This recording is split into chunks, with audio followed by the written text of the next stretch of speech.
How's it going, guys? Today I'm going to show you what it's like to drive the all-new LYRIQ-V from a first-person point of view.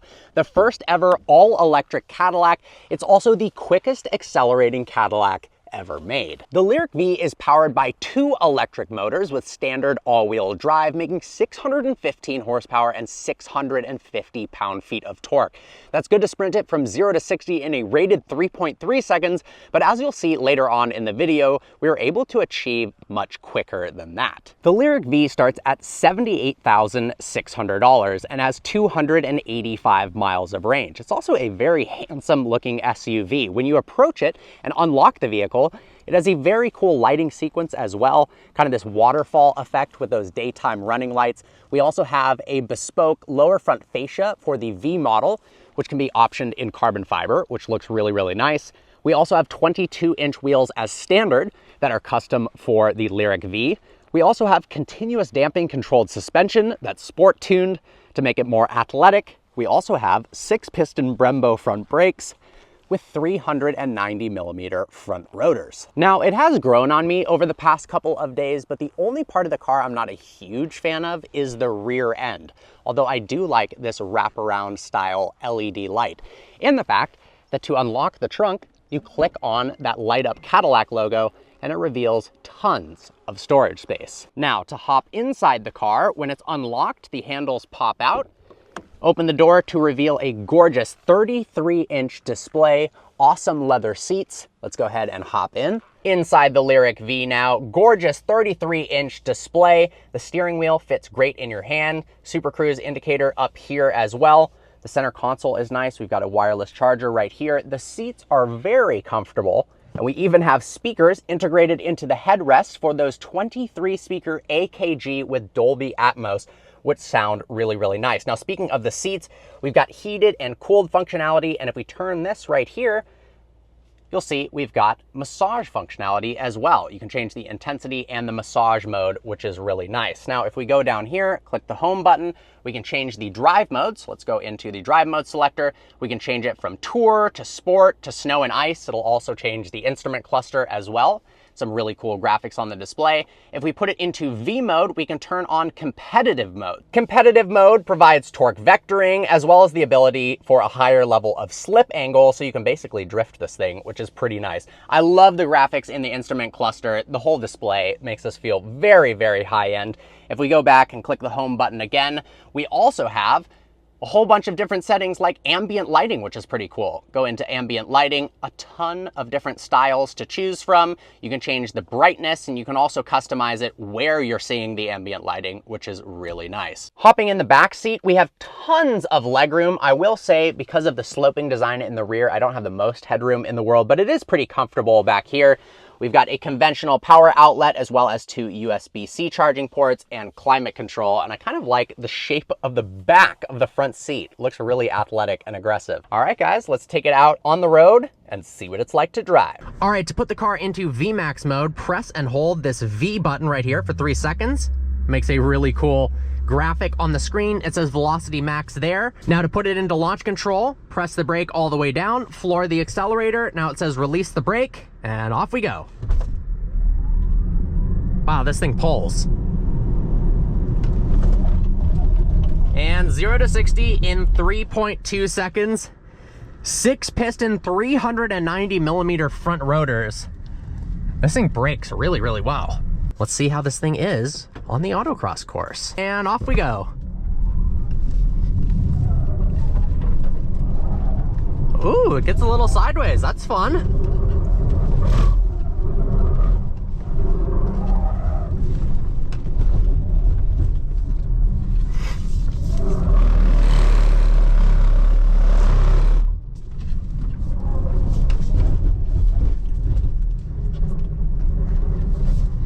Out on the road in the LYRIQ-V in beautiful Seattle, Washington. I've actually never been to Seattle, and it was an awesome surprise that the LYRIQ-V launch was out here. The scenery is absolutely insane, and there's some good driving roads out here with some nice curves to test out the athletic prowess of the LYRIQ-V. Now, I will say it's really, really comfortable in tour mode. And it's got more isolation than you're used to in something like a Tesla. I think Where this really shines is in the build quality and the styling. This looks so much better than something like a Tesla Model Y or a Model X. I mean, it actually looks expensive instead of kind of like a, you know, cheap appliance. And I really like that they haven't gone the traditional route of every other electric car where it's extremely minimalistic with maybe one central display right here and then everything else is made of recycled materials and there's no actual design language to it. It's kind of the absence of design. This feels like a premium car, and it also rides like a premium car. The massage setting is awesome. I will say it takes a bit to get used to. You turn that, and then to get it down to roll, it's a little bit more difficult than I would like to activate the massage functionality, but I'm sure you would get used to that very, very quickly. The cooled seats feel fantastic as well. We also have an augmented reality heads-up display that displays arrows on the road. So if I have to make a right turn, let's say there was a straightaway right here, it would blast the arrows showing me this is the way, like they're painted on the road, which I think is really, really cool. We've got Super Cruise, so if you enable that, you've got complete hands-free driving on Super Cruise enabled roads, which is really nice. It's becoming something that feels almost mandatory in today's day and age with how much traffic there is these days. Now let's go ahead, click the home button, drive modes, let's put it into V mode and turn on competitive mode to make it a little bit more aggressive. Now you can turn off the motor sound, stealth, so now it's pretty much completely silent, or you can put it into V mode where it's going to be a little bit louder. Although that didn't make the biggest difference in the world, I'm not gonna lie. When you're in Velocity Max mode, you get that full 615 horsepower. It boosts torque by 44%. It depletes the batteries with 25% more current, which is pretty crazy. This thing is fast, I will say, especially off the line. 0 to 60 in 2.9 seconds is kind of the fastest times people were getting yesterday on the acceleration course. I got 3.1, maybe I ate too much for breakfast, but repeatedly you can do 3.1, 3.2 seconds 0 to 60 over and over again. And the fact they rated at 3.3 is extremely conservative. Steering is very easy. It's got a little bit of weight to it, which is nice. I won't say there's definitely not a ton of communication in the steering wheel, but I believe that's a differentiation between the V-Series cars and then the Blackwing cars. So we've got a CT5V, and then we've got the CT5V Blackwing. So think of this as the V, not the Blackwing. It'd be interesting to see if they do eventually make some of these luxury electric cars as a Blackwing. I don't know if that makes all that much sense because you are battling with the fact that it is heavy, which is great for a luxury car. I mean, you still have awesome range and the wheels are big and it's comfortable inside.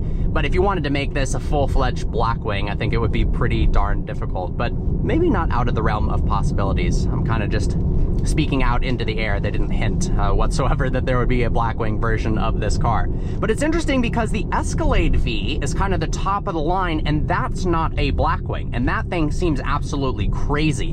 One of my favorite cars I've ever driven, actually. That would be one heck of a daily driver. I was actually kind of debating that versus getting the CT5V Blackwing, but I just kind of wanted the manual, and I felt like I could do more mods with the Blackwing versus the Escalade V. But I'm interested why they don't call that the Escalade V Blackwing, or if that's some future product that will be absolutely ridiculous. Perhaps they know that it's not really a super track focused car, but they do tout the fact that you can drive this every day and take it to the track.